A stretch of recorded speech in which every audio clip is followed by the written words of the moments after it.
algumas coisas importantes. Esse período que o Brasil está entrando, e não só o Brasil, mas o mundo todo, numa grande dificuldade econômica, a Igreja Adventista tem se mobilizado para ajudar as pessoas. Então nós temos conseguido com algumas famílias, com algumas pessoas, alguns patrocinadores, alguns apoios, montar cestas básicas para ajudar pessoas que estão em dificuldade, que vão entrar em dificuldade. Então a campanha da Páscoa Solidária continua. A Páscoa está terminando esse final de semana, mas a campanha continua. E você pode procurar a nossa igreja, a liderança da igreja, se você tem condição de ajudar de alguma forma. E se você souber de alguém que está precisando, nesse momento difícil, de um suporte, de um apoio, então você também pode procurar a liderança da igreja, repassar que o departamento da assistência social da igreja vai procurar dar uma cobertura a essas pessoas. Então nós não simplesmente falamos do amor de Cristo, mas temos que materializá-lo de maneira prática e efetiva através de ações concretas. E a igreja está não só aqui na região de Taguatinga, mas em todo o mundo, e especialmente aqui na América do Sul, com essa mobilização solidária. Nós estamos aqui pelo Zoom, estamos aí pelo YouTube e pelas redes sociais. Se você tem uma razão especial para louvar a Deus, para agradecer a Deus, para testemunhar do amor de Deus, coloque aí, escreva aí no chat e mande para a gente. Ou algum pedido especial de oração também. Nós vamos ter momentos especiais de oração e vamos orar por você e por sua família. Registre aí a sua necessidade especial que nós vamos apresentar diante do Senhor.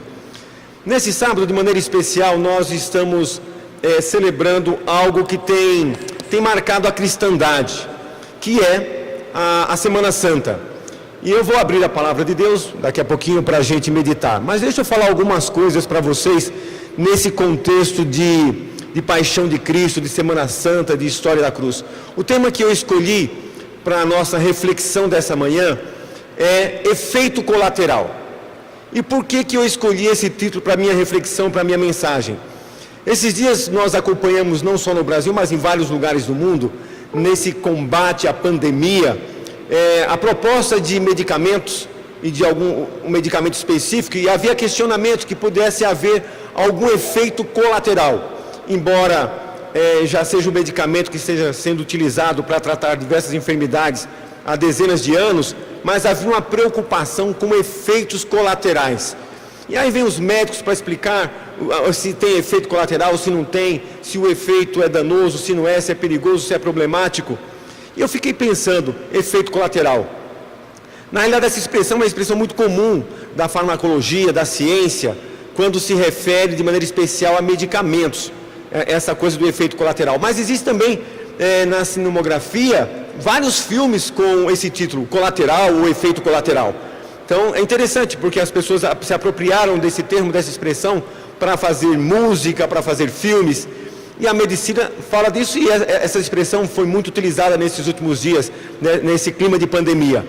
Mas quando você ouve a expressão efeito colateral, você tem que entender uma coisa. O efeito colateral não é necessariamente um efeito negativo. O efeito colateral pode ser um efeito positivo. Então, quando você escuta a expressão efeito colateral, às vezes você toma um remédio, uma medicação para uma determinada enfermidade, e ele pode colateralmente afetar beneficamente, trazer um outro efeito positivo. Embora geralmente a ideia de efeito colateral seja negativa, mas o efeito colateral também, e geralmente quando se criou a ideia do efeito colateral, é uma ideia de efeito positivo. Você ministra uma medicação pensando numa coisa e ela vai trazer outros benefícios.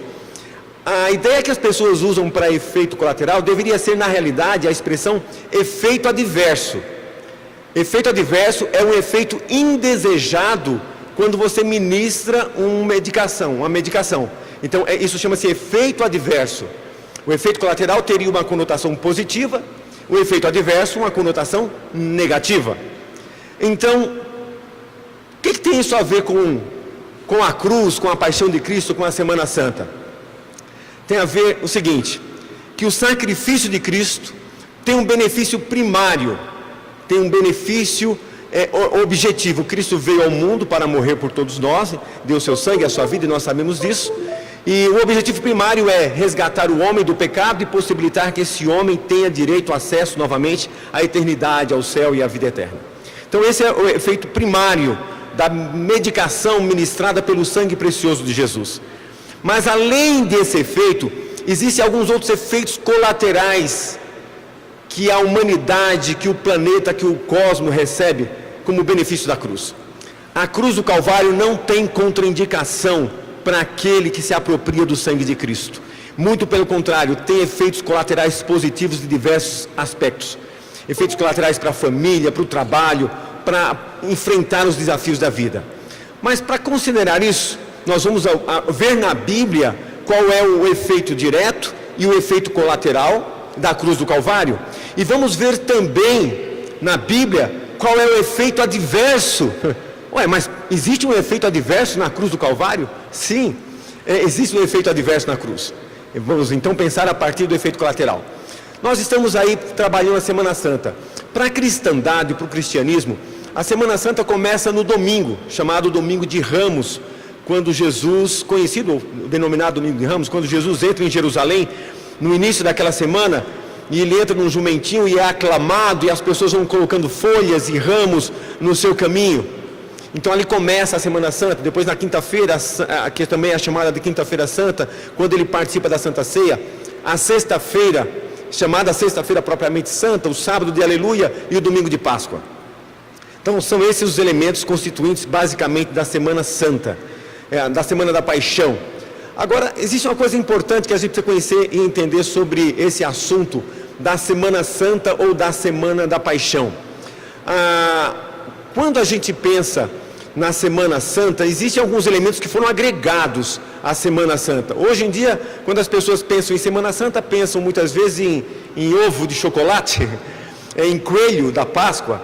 De onde vem essa ideia? Porque você sabe que o cristianismo, ao longo das eras, acabou recebendo vários elementos espúrios à fé cristã, elementos pagãos, elementos que não têm nada a ver com a fé e com a religião.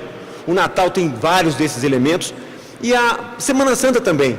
E alguns desses elementos que não tem nada a ver com o cristianismo são os ovos e o coelho. Na realidade, os ovos a princípio não eram de chocolate quando eles foram inseridos nas celebrações da Semana Santa, eram ovos mesmo. Mas os ovos e o coelho são símbolos de vida no paganismo, símbolos de fertilidade. Como a Semana Santa é a celebração da morte de Cristo que trouxe vida para a humanidade, então alguns cristãos acharam que podiam importar esses elementos pagãos, esses elementos não cristãos, para uma festa religiosa. Mas, de antemão, já quero dizer que, embora haja essa configuração social, coelho e ovo não tem nada a ver com a mensagem da salvação, não tem nada a ver com Cristo, com vida, com a fertilidade que a cruz de Cristo produz no coração do ser humano para a eternidade. Uma outra coisa, que também há um equívoco na mente das pessoas, quando usam a expressão a paixão de Cristo. Eu vou assistir a paixão de Cristo, a paixão de Cristo por você, você é a paixão de Cristo. A palavra paixão, ela tem dois sentidos, e para nós, normalmente, nós entendemos a palavra paixão no sentido elementar de amor, como eu estou apaixonado por você. A paixão tem essa conotação romântica, sensual, luxuriosa, mas também tem, num sentido mais ameno, uma pessoa pode ser apaixonada por outra, no sentido de amor. Mas a palavra paixão também significa sacrifício, sofrimento. Então, quando a gente escuta a expressão a paixão de Cristo, não tem a ver com o amor de Cristo pela raça humana. A paixão de Cristo significa o sofrimento, o martírio de Jesus Cristo pela raça humana. Embora a razão desse sofrimento tenha sido o amor, a paixão dele pela raça humana, mas a expressão paixão de Cristo não tem nada a ver com o amor de Cristo, tem a ver com o sofrimento, o martírio de Cristo, a via do Calvário, a via do sofrimento, a via da dor. E nessa manhã a gente vai refletir um pouco mais por que desse sofrimento, por que dessa paixão de Cristo, desse martírio de Cristo pela raça humana. Então são elementos que constituem aí as festas. Um outro elemento também que faz parte da Semana Santa é o peixe. E muita gente não sabe por que tem peixe na Semana Santa. Muita gente não come carne na sexta-feira e só come peixe. Então deixa eu explicar um pouquinho da história do peixe, do cristianismo e da Semana Santa. O que acontece é o seguinte: no início do cristianismo, os cristãos eram muito perseguidos. E às vezes eles tinham que se esconder nas cavernas e tinham que fugir da perseguição para não morrer. E eles, para poder se identificar, eles resolveram escolher um símbolo para identificá-los como cristãos. E o símbolo que eles escolheram foi o peixe. Por que o peixe? Porque, especialmente na cultura, no ambiente onde Cristo desenvolveu o seu ministério, e porque boa parte dos discípulos eram pescadores, o peixe passou a ser um símbolo do cristianismo. E mais do que isso, a palavra peixe, no grego, ixos,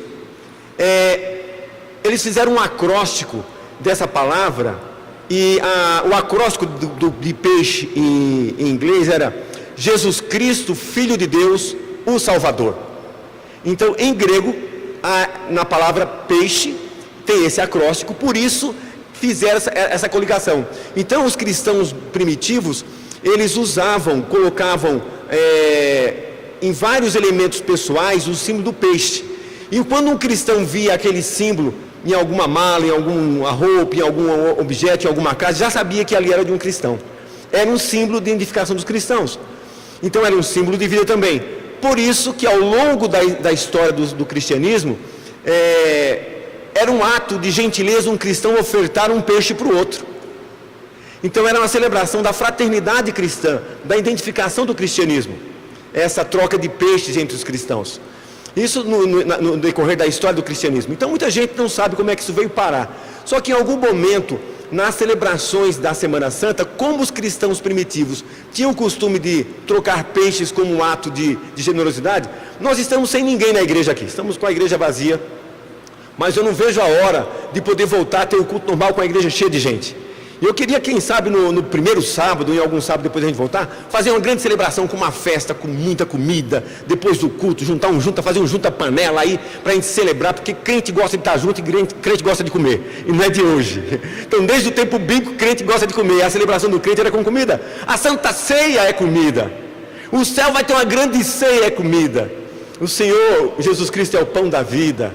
Então, comendo com moderação, com equilíbrio, comida saudável, vai ser muito bom celebrar com o corpo de Cristo, quando a gente poder voltar a congregar novamente depois dessa pandemia.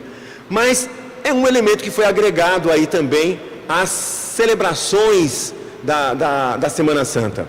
Mas o elemento maior, o elemento principal, eu quero convidar você a abrir a Bíblia para a gente refletir aqui na verdadeira Páscoa, na verdadeira Semana Santa, na razão de tudo isso que deve estar na minha mente, no meu e no seu coração. Então abra a Escritura no livro de Isaías. O livro do profeta Isaías foi escrito mais ou menos, Isaías viveu ali por cerca do ano 700 antes de Cristo.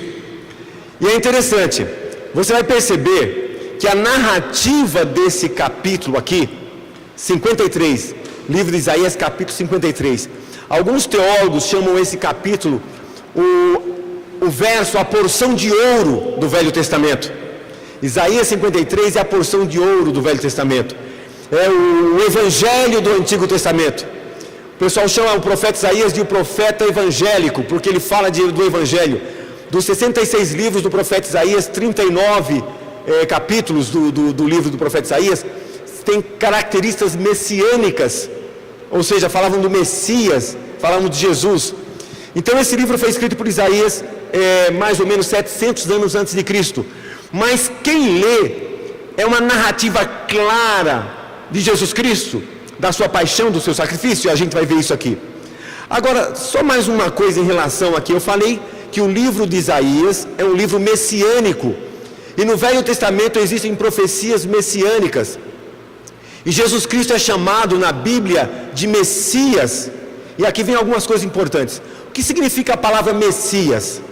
A palavra Messias é uma palavra hebraica e significa ungido ou prometido. Então, durante toda a história do Velho Testamento, antes que Cristo viesse à Terra, os judeus e o povo de Deus no passado esperavam o Messias, o ungido, o prometido. E Jesus Cristo é esse ungido, esse prometido. E quando você vai lá para o Novo Testamento, o Velho Testamento se refere a Jesus como Messias. E o Novo Testamento dá a interpretação de que o Messias é Jesus. Messias, que significa Jesus. E a palavra Jesus, o nome Jesus, significa Salvador, Messias prometido.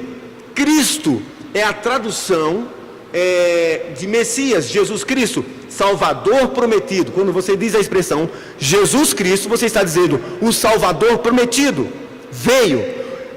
O povo do Velho Testamento esperava o Messias, esperava o Salvador prometido. Jesus veio e cumpriu todas as profecias messiânicas. Então, Messias, se você se chama Messias, saiba que o seu nome é um nome profético, que apontava para o Jesus que veio. Aquele que nasceu em Belém, que viveu caminhando nas poerentas estradas da Palestina, que morreu, foi sepultado, ressuscitou e está no céu. Jesus é o Messias que já veio. Nós não estamos esperando mais Messias, estamos esperando o Jesus Cristo, o Salvador, o Rei glorioso, que vai voltar. Os judeus ainda esperam o Messias, para nós ele já veio. O Messias, a promessa já foi cumprida. Mas essa promessa que foi cumprida tem uma descrição fantástica aqui no capítulo 53. Essa porção que fala sobre o Messias começa, na realidade, no capítulo 51, a partir do verso 13. Mas no capítulo 53, eu começo aqui para a gente pensar o efeito colateral da cruz de Cristo a partir da perspectiva messiânica. Isaías já profetizou o efeito da cruz, o efeito direto e o efeito colateral. Então vamos ver aqui. Ele começa no verso 1, Isaías capítulo 53, e se você está assistindo aí pelo Zoom ou pela internet, aproveita para compartilhar com seus amigos. Se você está acompanhando aí pelo YouTube, compartilhe esse link para que muita gente seja abençoada com a palavra do Senhor nesse momento. Seja abençoado e abençoe pessoas com a palavra de Cristo ao seu coração. O texto diz assim: quem creu em nossa mensagem, em nossa pregação, e a quem foi revelado o braço do Senhor? Isaías já começa fazendo uma pergunta que não é meramente uma pergunta retórica. Isaías faz uma pergunta de cunho direto e objetivo. Ele pergunta quem creu em nossa pregação. Sabe, porque Paulo repete essa ideia de Isaías quando ele diz: porque a fé vem pelo ouvir, e pelo ouvir da palavra. A fé vem pelo ouvir da palavra. Então Deus está ansioso que as pessoas, ao ouvirem a mensagem, a pregação, a proclamação do Evangelho, que essas pessoas possam de fato crer. E aqui vem uma questão. Nós vivemos num mundo de incredulidade. Há uma grande preocupação, porque o incrédulo não pode desfrutar dos benefícios da cruz. Quem creu na nossa mensagem, quem creu na nossa pregação, e que pregação é essa? É a pregação relacionada à mensagem do Messias, do Jesus Cristo, do Salvador prometido, da sua paixão, do seu sofrimento e do seu martírio. Quem é que creu? Porque eu vou dizer uma coisa para você, tem muitas pessoas que creem, até os professos ateus creem, podem crer que não existe Deus, ou creem na inexistência de Deus, mas há uma fé generalizada, uma fé humana, mas existe uma incredulidade no coração do ser humano. Não é incredulidade com relação à religião, é uma incredulidade com relação ao plano poderoso do Senhor em salvar o ser humano. Então aqui, quem creu na nossa pregação é crer de maneira efetiva, é crer de maneira salvífica, é crer de maneira a ser beneficiado pelo que foi proclamado. Se o indivíduo vai para o médico, exemplo, o indivíduo vai para o médico e o médico diz assim: meu amigo, você está com um problema muito sério no fígado, você bebe? Ele diz: bebo. Olha, você tem que parar de beber, porque senão você vai ter poucas semanas ou poucos meses de vida. O álcool está acabando com o seu fígado.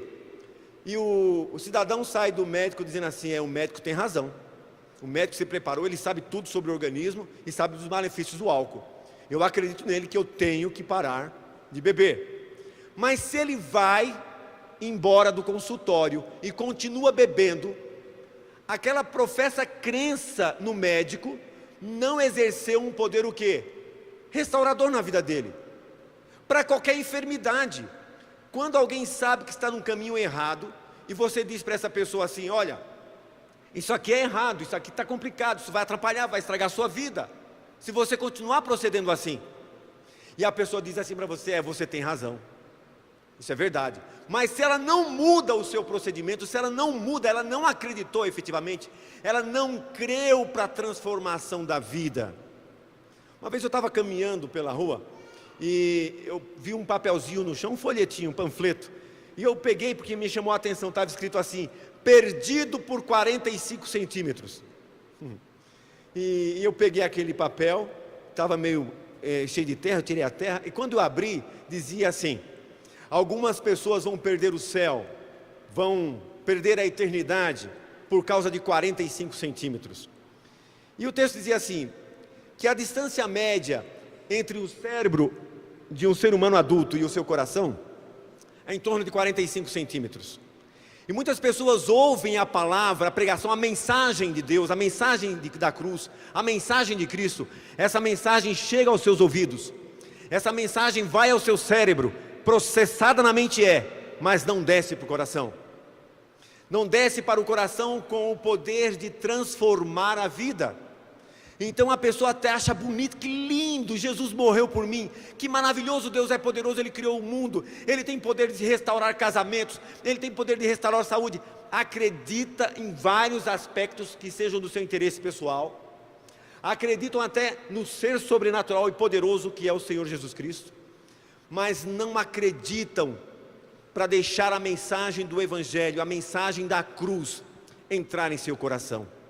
Por isso, antes de apresentar a reflexão sobre o sacrifício de Jesus, Isaías já começa: quem é que creu, mas não simplesmente creu que Jesus andou aqui na terra como um personagem histórico, como um grande sábio, filósofo, ou conselheiro, ou um profeta, mas creu de maneira poderosa a ter na sua vida o efeito dessa crença.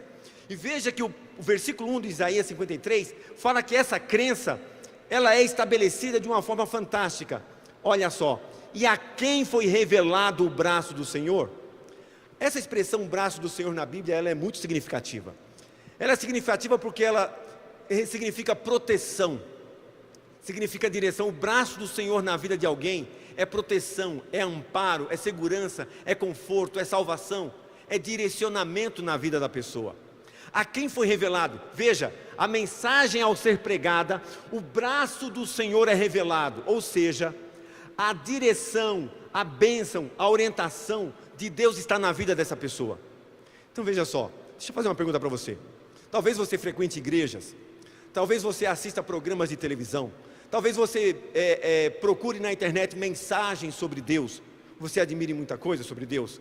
Mas a minha pergunta é: o braço do Senhor está na sua vida? Você anda abraçado sob a proteção, sob o cuidado desse braço do Senhor?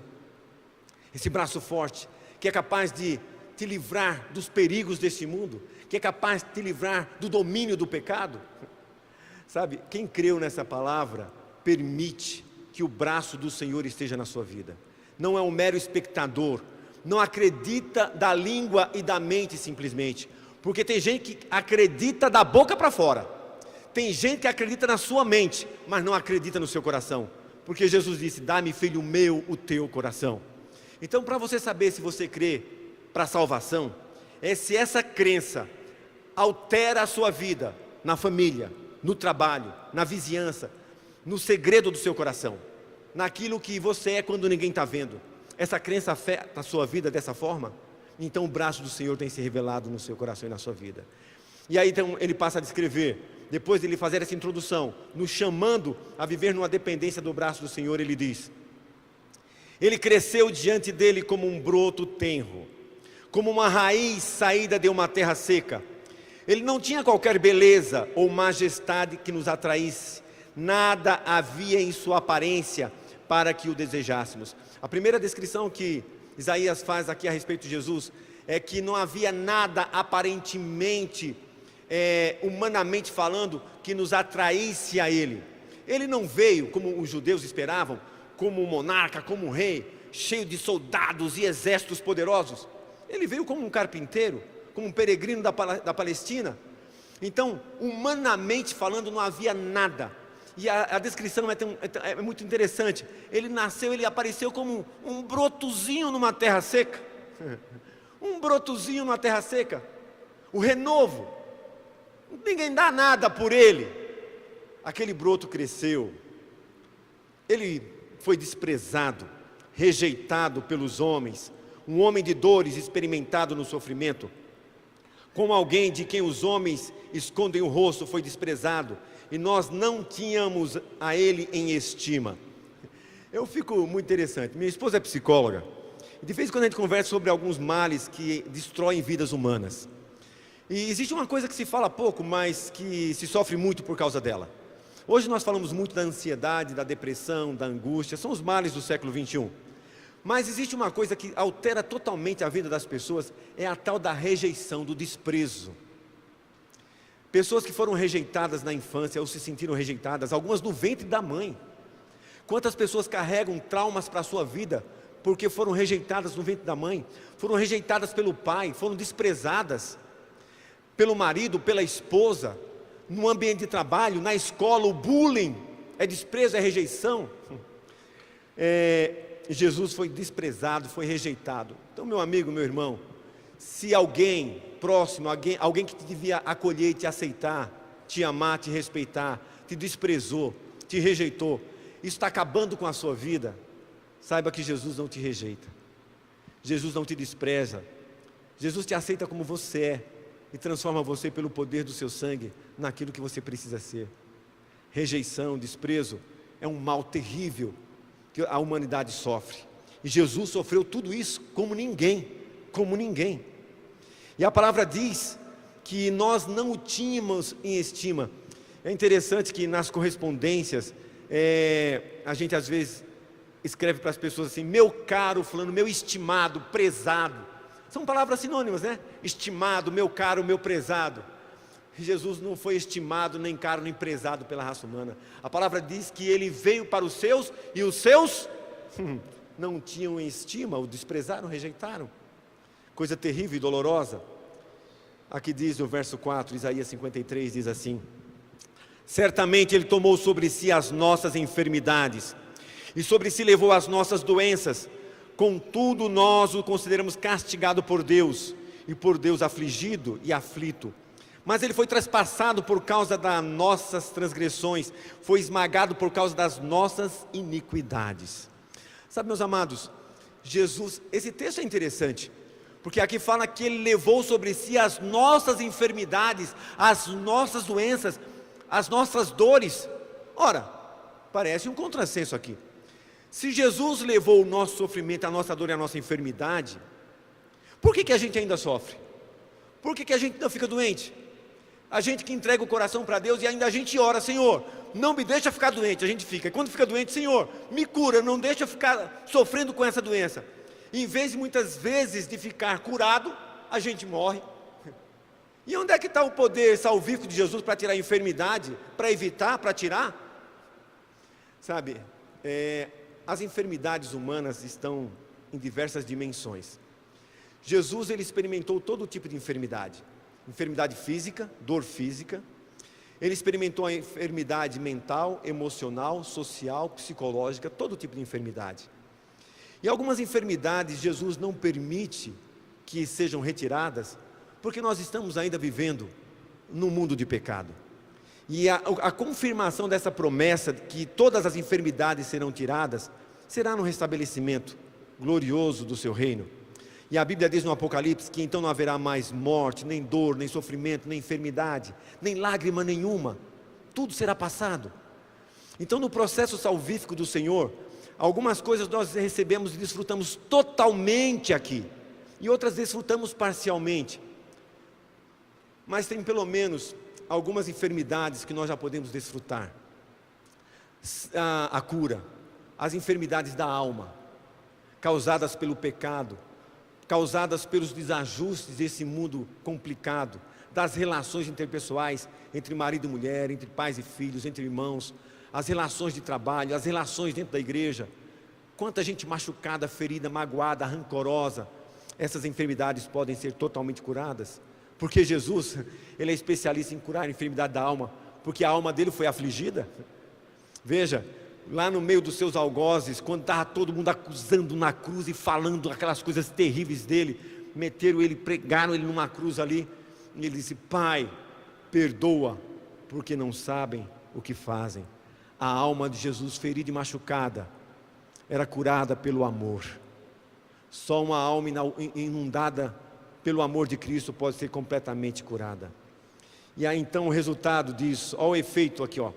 Eu disse que o efeito primário do sacrifício de Jesus é o perdão dos nossos pecados, que nos habilita para a vida eterna. Mas existe já alguns benefícios parciais que nós podemos desfrutar. E um desses é: o castigo que nos traz a paz estava sobre ele, e pelas suas feridas fomos curados. Todos nós, tal qual ovelha, desviamo-nos, cada um de nós se voltou para o seu próprio caminho, e o Senhor fez cair sobre ele a iniquidade de todos nós. Meus amados, o primeiro benefício, o primeiro efeito colateral da cruz é a paz. Eu já falei sobre a paz um dia desse aqui. A paz de Cristo não é a paz que o mundo dá. Jesus disse: deixe-vos a paz, a minha paz vos dou. Em meio a tantas enfermidades físicas, mentais e espirituais, Jesus oferece a sua paz. É o primeiro efeito colateral, beneficiários somos dessa paz. Ele diz: ele foi oprimido e afligido, e contudo não abriu a sua boca. Como um cordeiro foi levado para o matadouro, e como uma ovelha que diante dos seus tosqueadores fica calada, ele não abriu a boca. E olha só que coisa tremenda, a coisa vai clareando agora aqui. Aquela imagem sombria do sofrimento e de sacrifício de Jesus por nós, vai mudando paulatinamente através desse capítulo. E aqui ele vai dizendo, verso 8, Isaías 53, capítulo 53, verso 8: com um julgamento opressivo ele foi levado, e quem pode falar dos seus descendentes? Pois ele foi eliminado da terra dos viventes, por causa da transgressão do meu povo ele foi golpeado. Meu amigo, aqui diz que ele foi julgado de maneira opressiva, ou seja, ele não teve um julgamento justo. Quem acompanhou e sabe a história do julgamento de Jesus, foi totalmente incoerente, totalmente ilógico, totalmente irracional para qualquer lei de qualquer país. Ele teve um julgamento injusto, mas ele teve um julgamento injusto para que você pudesse ser julgado como descendência dele. Esse texto me impressiona muito no livro do profeta Isaías, quando ele diz assim: quem é que pode falar da sua geração, dos seus descendentes? Lá na cruz do Calvário, Cristo estabeleceu uma geração, uma descendência para a eternidade, uma descendência incontável, como os grãos de areia do mar. E hoje, graças ao benefício da cruz, você é adotado na família de Deus, você é considerado descendência de Jesus Cristo. Geração, e Paulo descreve isso de uma maneira fantástica quando ele diz assim: porque nós somos o quê? Geração eleita, sacerdócio real, chamados para proclamar a mensagem da cruz. Você tem noção do que significa isso? A cruz do Calvário transforma você não só em simplesmente no morador da eternidade lá no céu, mas aqui na terra, geração de Jesus Cristo. Eu não sei qual é o seu sobrenome, mas você tem um sobrenome celestial, cristão, filho de Jesus, adotado pelo céu através do sangue precioso de Cristo Jesus derramado no Calvário. Esse texto é fantástico. Quem é que vai falar dos seus descendentes? Quem pode contá-los? Segundo Pedro 2,9 diz que nós somos geração eleita. E aqui diz assim, olha: foi-lhe dado um túmulo com os ímpios e com os ricos na sua morte, embora não tivesse cometido nenhuma violência, nenhum pecado. Essa descrição, Jesus foi colocado entre dois ímpios, dois criminosos, dois assassinos, dois bandidos. Ele foi morto, está aqui nesse verso. E diz que ele foi sepultado com os ricos. E você sabe que havia dois ricos de renome na época de Jesus, que se tornaram discípulos de Cristo. E esses dois eram José de Arimateia e Nicodemos. E diante da cruz eles se revelaram como discípulos de Jesus. Sabe por quê? Porque não importa se rico ou pobre, não importa se culto, doutor ou analfabeto, todo ser humano carece do benefício da cruz. Tem que ser tratado pelo remédio do céu, que é o sacrifício de Cristo em favor do pecador. Você é beneficiário, você é geração eleita. Jesus foi assim levado. Verso 10, muda a configuração do texto, diz assim: contudo foi da vontade do Senhor esmagá-lo e fazê-lo sofrer. E embora o Senhor tenha feito da vida dele uma oferta pela culpa, ele verá sua descendência, sua geração, sua prole, e prolongará os seus dias, e a vontade do Senhor prosperará em sua mão. Depois do sofrimento de sua alma, ele verá a luz, ele verá o resultado do seu sofrimento e da sua alma, e ficará satisfeito. Pelo seu conhecimento, meu servo justo justificará muitos, e levará a iniquidade deles.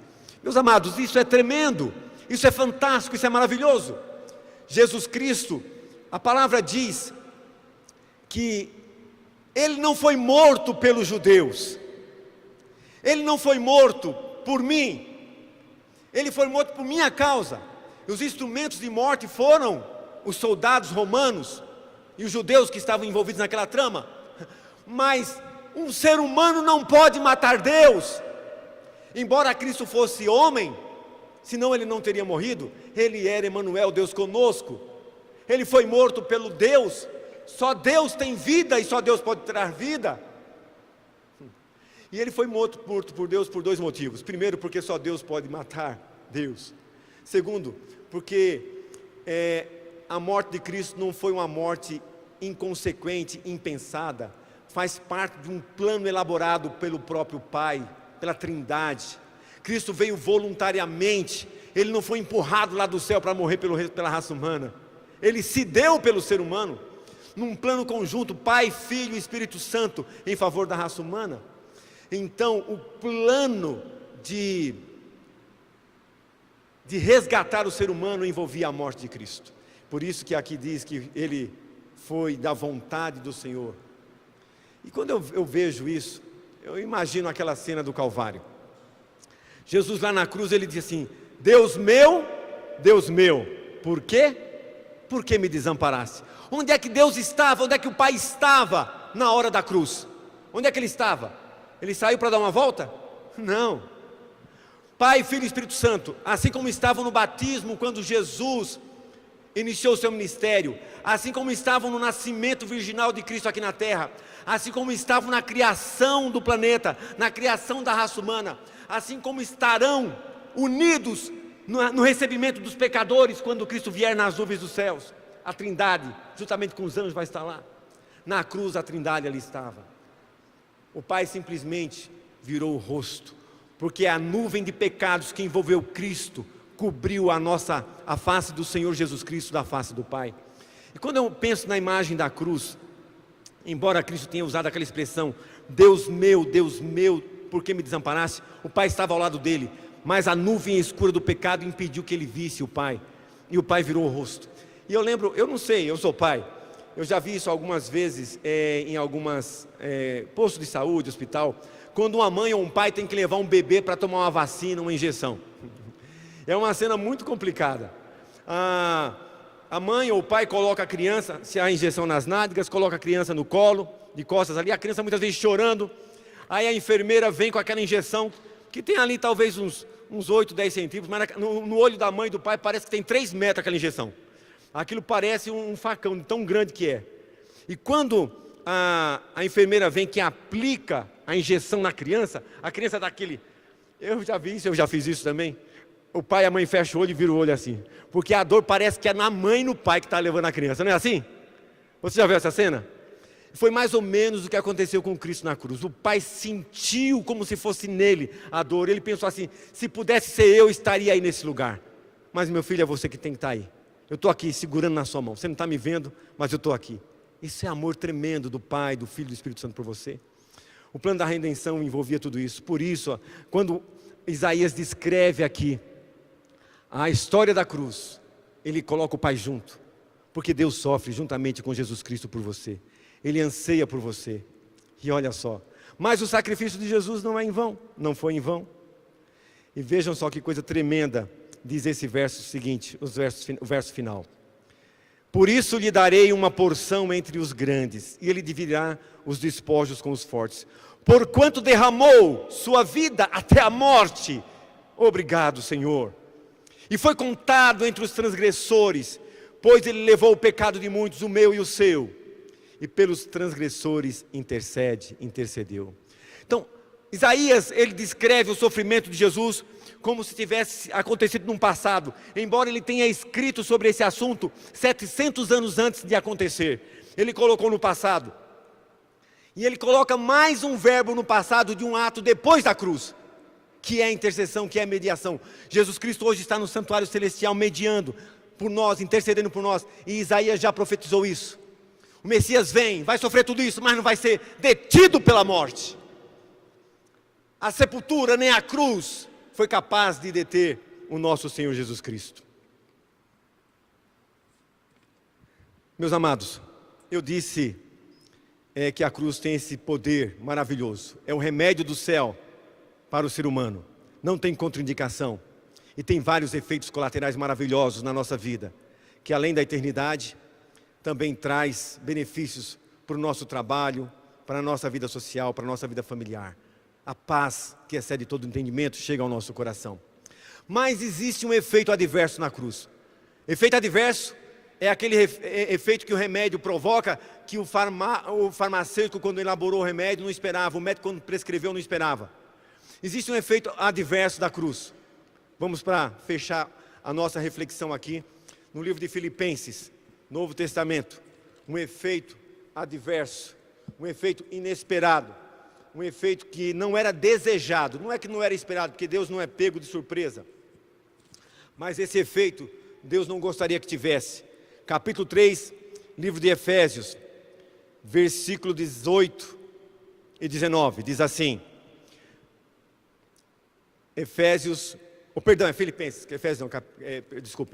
Filipenses capítulo 3, verso 18 e 19, Filipenses 18 e 19. Pois já lhes disse repetidas vezes, e agora repito com lágrimas, chorando, há muitos que vivem como inimigos da cruz de Cristo. O destino deles é a perdição. O seu Deus é o estômago, e eles têm orgulho do que é vergonhoso, só pensam nas coisas terrenas. Meus amados, que coisa terrível! Um efeito adverso da cruz. Qual é o efeito? Muitos se tornam inimigos da cruz. Deus não queria que a cruz afastasse os homens de Deus, mas muitos, em vez de aceitarem, de abrirem o coração, de entregarem a vida para Deus, ao olharem o amor de Cristo escrito com sangue na cruz do Calvário, muitos se tornam inimigos da cruz. E qual é o efeito adverso, o efeito indesejado de se tornar um inimigo da cruz? A perdição. Deus não quer que nenhum se perca, Deus não tem prazer na morte do ímpio. Mas o efeito adverso da cruz do Calvário é, ou você aceita, ou você se entrega a esse amor tremendo, ou existe um efeito adverso. A rejeição ao plano de Deus é a entrega da vida ao demônio, à perdição, ao mal, ao mundo. Aquele que se apega, e o texto é muito claro, aquele que se apega só pensa nas coisas da terra, nas coisas desse mundo. Deus tem um projeto de eternidade para a sua vida após morte, mas Deus tem um projeto de eternidade para a sua vida agora. Deus tem planos de paz para você, planos de direção, de melhora, mas nós temos um céu a conquistar e uma perdição a evitar. A cruz que salva é a cruz que condena. A cruz que leva para a eternidade é a cruz que define para a perdição. Qual é a sua resposta? Qual é a sua reação diante da cruz do Calvário? Qual é o efeito colateral da cruz na sua vida? Você creu? Você deu crédito a essa mensagem? Se você deu crédito, Filipenses, ainda no capítulo 3, os versos seguintes, depois de falar do efeito adverso da cruz, Paulo reforça o efeito colateral, benéfico, do sacrifício de Jesus. Depois de dizer do destino daqueles que se tornam inimigos da cruz, ele diz, a nossa cidadania, porém, está nos céus, de onde esperamos ansiosamente o Salvador, o Messias, o Senhor Jesus Cristo. Pelo poder que o capacita a colocar todas as coisas debaixo do seu domínio. Ele transformará os nossos corpos humilhados, tornando-os semelhantes ao seu corpo glorioso. Glória a Deus! Aquele corpo que um dia foi levado para a cruz, massacrado, judiado, torturado, furado, perfurado, crucificado, aquele corpo que foi para a sepultura, hoje é um corpo glorioso. Glória a Deus! E todos aqueles que são beneficiários da cruz, que creram nessa mensagem, todos aqueles que entregaram a sua vida ao Senhor Jesus, eles vão também receber, como Jesus hoje está no céu, com um corpo glorioso. Eu estou usando óculos, eu tenho, como ser humano, de vez em quando, alguma enfermidade, mas um dia isso tudo vai passar. Cristo vai restaurar a minha vista, Cristo vai restaurar a minha voz, vai restaurar o meu corpo, vai ser um corpo perfeito. Mas Cristo, acima de tudo, vai restaurar o meu coração, que hoje ainda é um coração pecaminoso, que hoje ainda é um coração pecador. Esse coração e essa mente que ainda estão afetados pelo pecado, vão receber pelo poder transformador de Deus, a glória da eternidade. Esse corpo é o corpo que eu espero. Jesus disse: você quer isso? Então creia na mensagem, tome a sua cruz e siga-me. Eu quero convidar a Thaís aqui. A Thaís é uma jovem que, a igreja está vazia, mas a Thaís está por aqui. E ela veio para mostrar que a cruz de Cristo teve efeito na sua vida, que ela entendeu o plano do Senhor para a sua vida. A Thaís tem uma história muito bonita. A família dela já também entregou o coração a Cristo há algum tempo. E a Thaís está agora assumindo um compromisso. Thaís fica aqui, seguindo aqui os protocolos da pandemia. Pode ficar um pouquinho mais para cá, aí, vamos mais para frente aqui, tá ok. A Thaís, daqui uns dias está indo para Conceição do Araguaia. Conceição do Tocantins, isso, Conceição do Tocantins, ok. E a Thaís tem uma grande missão. Ela compartilhou comigo que essa esperança, que essa mensagem de fé e salvação, ela quer que a família dela, o esposo dela, se estiver me ouvindo aqui agora, eu quero ver você junto com ela. Eu quero poder também registrar o seu nome no livro do céu, seu, da sua família. E a decisão dela é para abençoar não só a vida dela preparada para o céu, mas preparar o esposo, a família, os filhos, todos no caminho da eternidade, para que possam receber esse corpo glorioso. A Thaís não se tornou inimiga da cruz, mas amiga da cruz, amém? Então eu tenho 3 perguntas para você, Thaís, nesse momento. A palavra de Deus apresenta toda essa história, esse plano maravilhoso de redenção.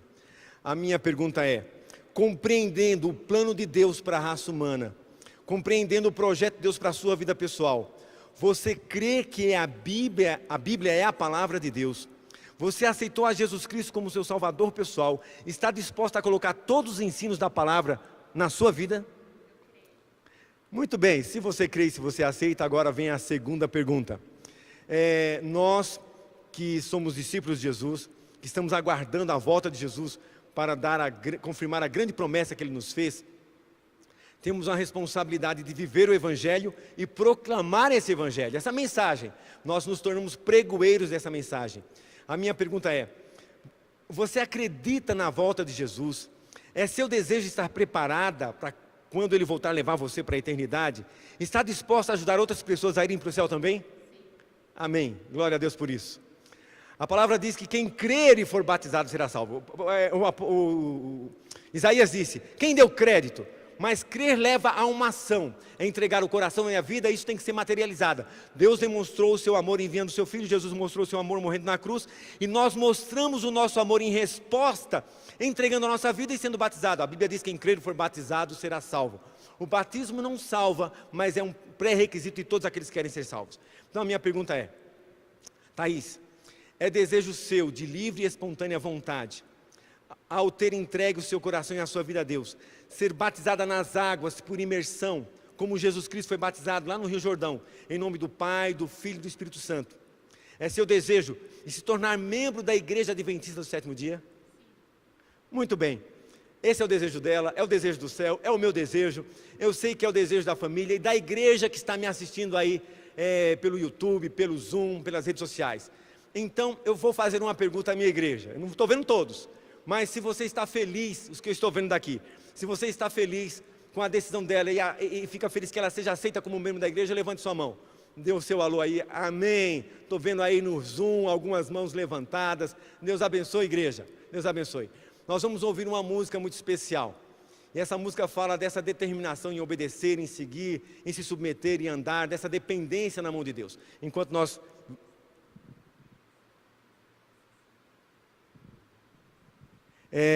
Então, depois do batismo, nós temos mais duas coisas especiais para você acompanhar nesse momento, tá ok? Então, quero convidar a Aline, enquanto a Thaís vai para o tanque, eu também vou para lá me preparar, e vocês fiquem no deleite dessa música aqui.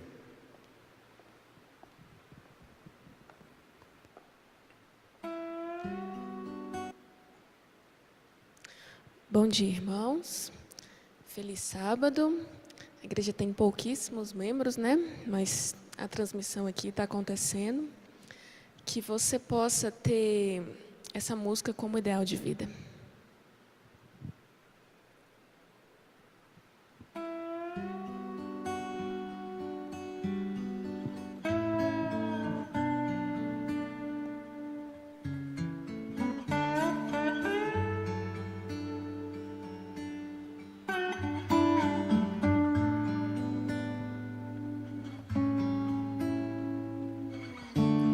Não sei mais andar sozinho, já não vivo sem teu carinho. Todo dia quero ouvir tua voz, te abraçar, sentir o teu coração. Me sinto perdido e sem direção, se não sentir por perto tua mão. Teu amor é real, tua paz me refaz, não vou te perder jamais. Sou tão dependente teu, preciso do teu amor, como do ar para respirar, como o dia do sol. Preciso te sentir, Senhor. Sou tão dependente teu, preciso do teu amor, como do ar para respirar, como o dia do sol. Preciso te sentir, Senhor.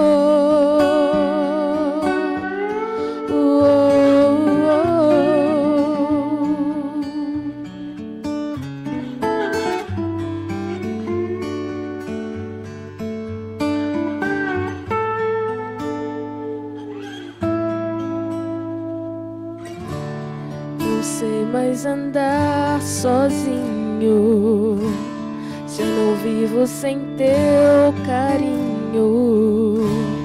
Todo dia quero ouvir tua voz, te abraçar, sentir o teu coração. Me sinto perdido e sem direção, se não sentir por perto tua mão.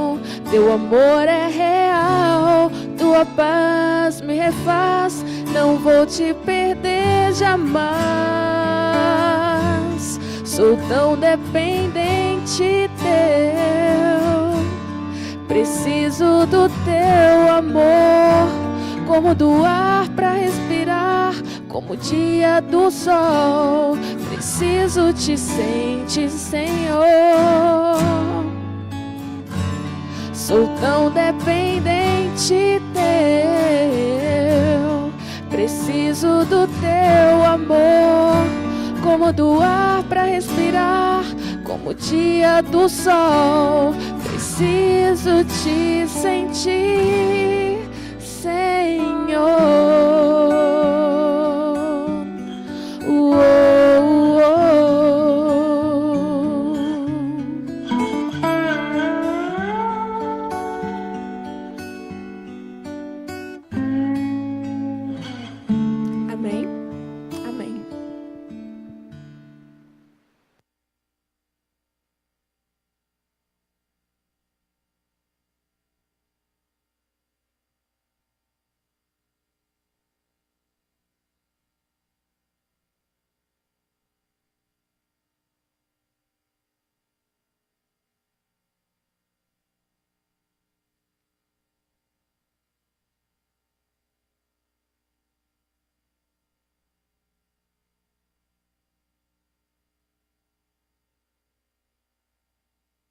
eu vou ter a oportunidade de apresentar a Thaís ao Senhor nesse momento.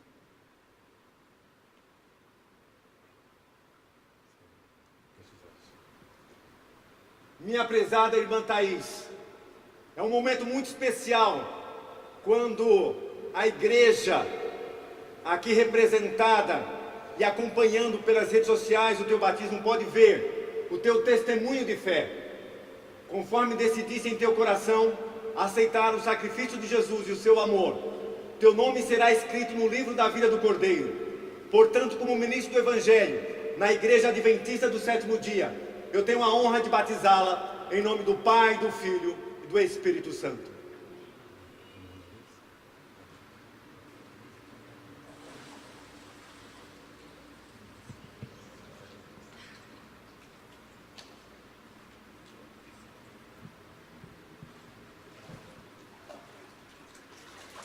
Meus amados, a gente fica muito feliz de poder presenciar uma cena como essa. Mas eu tenho certeza que eu estou falando para alguém que está me ouvindo aí, me assistindo no Zoom ou pelo YouTube. Eu tenho certeza que alguns de vocês precisam nesse momento talvez renovar os seus votos de fé, seus votos batismais, os seus compromissos com o céu. E talvez alguns precisem tomar a decisão ao lado do Senhor. Então, se você está se preparando para o batismo, ou se você está longe do caminho do Senhor e precisa retornar para a casa de Deus, nesse momento eu quero apelar ao seu coração, para que você volte para Cristo.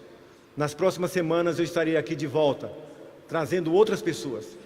E eu queria que você procurasse a igreja, procurasse a liderança, me procurasse, para eu também poder ajudar você nessa decisão especial. É a Semana Santa onde nós lembramos e observamos que Jesus deu tudo por você. Mas nós precisamos dar tudo para Jesus. E o tudo que nós podemos dar é o nosso coração. Eu vou fazer a prece, depois vamos ter mais um momento especial. E esse momento é o momento da entrega da sua vida ao Senhor. Feche os seus olhos. Bondoso Deus, muito obrigado pela decisão da Thaís. Tu tens também trabalhado no coração das pessoas que me ouviram, porque a cruz do Calvário foi erguida através da pregação nesse momento. Eu quero te pedir que tu atues poderosamente, que ninguém que está longe do caminho, precisando voltar, fique protelando. Tem gente aí esperando não sei o que, Senhor. Esperando, não, vai ser lá no ano que vem, eu tenho que ajeitar alguma coisa na vida. Senhor, a decisão é hoje, a gente não sabe se está vivo amanhã. Tem pessoas que já estão com fichas prontas, pessoas que estão com a classe bíblica feita, o curso bíblico feito, filhos de cristãos, esposos de cristãos, bondoso Pai, esposas, pessoas que já deveriam ter dado esse passo. Bondoso Pai, nós não queremos ser inimigos da cruz de Cristo, queremos ser beneficiários. Nessa manhã, nesse momento, bondoso Pai, quem quer que esteja me ouvindo, onde quer que esteja, que se torne um defensor da cruz, porque tem uma cruz no seu peito, dentro do seu coração, uma cruz erguida de adoração e de louvor ao Senhor. Não o objeto de martírio, mas o objeto da paixão de Cristo. Muito obrigado. Te louvamos agradecidos e abençoados no maravilhoso e doce nome de Jesus. Amém.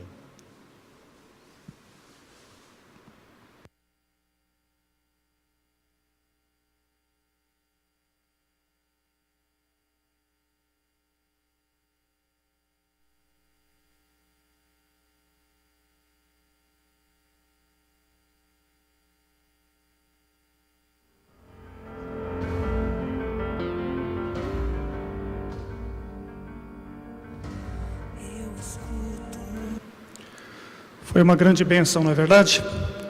Deus seja louvado. Você que nos ouve aí pelo Zoom, pelo YouTube, que a paz do nosso bom Deus esteja com você. Agora nós temos também um momento tanto que especial. Esse momento é o momento da oração intercessora. Você tem um pedido, você tem um anseio, está angustiado, angustiada, está passando por lutas, dificuldades, problemas. Eu não sei quais são suas lutas, suas dificuldades, seus anseios, mas Deus sabe. Deus sabe o que pesa aí no seu coração, na sua mente, as suas lutas, as suas lágrimas. Deus neste momento convida você para tão somente crer, acreditar que Ele é o Deus da sua vida, e que Ele pode realizar milagres. Quantos creem, diga amém. Amém. Neste momento eu convido você a fechar os seus olhos para que juntos possamos orar. Você tem aí o seu pedido no coração. Você vai fechar os seus olhos, vai confiar. Você vai fazer o seu pedido aí em silêncio. E Deus sabe quais são as suas necessidades. Eu convido a todos agora, você que está aí pelo YouTube, você que está pelo Zoom, nos acompanhando. Feche os seus olhos e vamos orar. Vamos falar com Deus. Pai querido, neste momento nós entregamos a nossa vida em Tuas mãos. Aos nossos amigos que nos acompanham pelas redes sociais, pelo Zoom e pelo YouTube. Por favor, Senhor, esse Teu filho, essa Tua filha, eles fazem neste momento um pedido ao Senhor. O Senhor sabe, o Senhor conhece a necessidade desses Teus filhinhos, a angústia, as dificuldades, os problemas que eles estão passando. Eles estão colocando em Teu altar neste momento as suas petições, o clamor diante do altar. Amigos que se encontram também aqui na igreja, embora poucos, mas que também fazem o seu coração, em seu coração, os seus pedidos, os seus agradecimentos. Por favor, Senhor, receba-os em Teu trono de graça. Pessoas que estão fazendo pedidos neste momento em prol de um filho que está afastado dos Teus caminhos, distante da Tua igreja. Mães que oram, sem dúvida, em prol desses Teus filhos, para que eles retornem aos Teus caminhos. Pais que clamam em prol dos seus filhos. Esposa que pede neste momento em prol do esposo. Esposo em prol da esposa. Quem sabe pessoas que neste momento oram em prol de um familiar que está no leito da dor, que está internado. Ó Deus, visita esse Teu filho no leito de uma UTI. Pessoas que estão orando em prol de um parente que está em cárcere privado, em uma penitenciária, sofrendo o isolamento da família, em presídio, Senhor. Por favor, neste momento, visita cada pedido que está sendo feito por cada um dos Teus filhos. Nós cremos que o Senhor já nos respondeu, que o Senhor irá atender esses pedidos de cada um dos Teus filhinhos neste momento. E nós o fazemos acreditando no poder do Espírito Santo, e nós o fazemos em nome de Jesus. Aqueles que creem, diga amém. Diga para o amigo que está do seu lado, para você que está aí nos acompanhando pelas redes sociais, diga para o seu ente querido aí, para o seu familiar, para o seu esposo, para o seu amigo, diga assim: hoje você recebeu a sua bênção. Aqueles que creem, diga amém. Glória a Deus.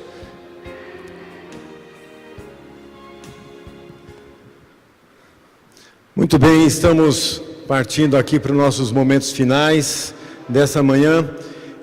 E a última coisa que temos a fazer, quero chamar a Thaís de volta aqui, por gentileza. A Thaís, como eu disse para vocês, está indo viajar daqui uns dias para reencontrar a sua família, mas nesse momento ela está trazendo aqui a sua preciosidade para dedicar ao Senhor. Está aqui a Cecília nos braços da Thaís, e a gente vai fazer esse momento um momento muito especial. Jesus Cristo, quando esteve aqui na terra, Ele com alguns dias de vida foi dedicado ao Senhor, e eu quero também fazer nesse momento a dedicação da Cecília a Deus, tá bom? Então a festa é completa, mas antes de eu dedicar a Cecília a Deus, deixa eu te oferecer aqui. Você batizou na Semana Santa. A Semana Santa é um programa evangelístico da igreja há 50 anos. Esse ano nós estamos comemorando 50 anos de Semana Santa. E você vai ganhar o bottom na celebração da Semana Santa, tá certo? Já quero te entregar aqui, tá ok? É uma comemoração, poucas pessoas vão ter esse bottom, é exclusivo, o bottom de 50 anos. Eu gostaria que alguns mais estivessem.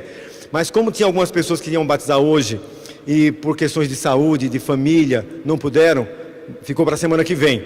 Então, esses que estavam marcados para hoje, e quem chegar essa semana ainda poderá receber esse bota semana que vem, tá certo? Ok, meus amados, eu quero apresentar então aqui a Cecília, deixa eu ver se ela vem no meu colinho. Vem, Cecília, vem comigo. Eita, que gostoso! Opa, vamos lá. Eu vou fazer essa prece aqui, vocês podem, onde estiverem, fechar os seus olhos para esse momento de oração. Grande Deus, que coisa especial, que momento sublime, quando a Thaís, além de entregar a sua vida, apresenta a filha a Ti nesse momento. Tu sabes, bondoso Deus, que Tu tens planos especiais não só na vida da Thaís, mas a Cecília agora, depois de dedicada a Ti, vai receber uma guarnição especial dos Teus anjos. Ela já tem um anjo protetor, e esse anjo vai cuidar dela com muito carinho, porque a partir desse momento que ela está sendo apresentada a Ti, Senhor, ela agora já se torna uma candidata a ser preparada para a eternidade. Dá sabedoria a Thaís, seu esposo, que ela possa crescer num ambiente saudável, num ambiente feliz, que a sua casa seja verdadeiramente um pedacinho do céu. Toma conta dela com muito carinho, eu peço isso, que toda a família, que toda a igreja possa dar esse suporte no processo de preparação da Cecília para a eternidade. Abençoa, eu coloco em Tuas mãos, no maravilhoso nome de Jesus. Amém. Você está tímida, garota? Ok, Deus abençoe a todos. Um bom restante de sábado, fiquem na bênção, fiquem na paz, a gente se encontra. Amanhã à noite é com o Luiz Gonçalves e quarta-feira a gente está novamente pelo Zoom ou pelo YouTube aí, adorando ao Senhor. Fiquem na bênção, um bom restante de sábado a todos.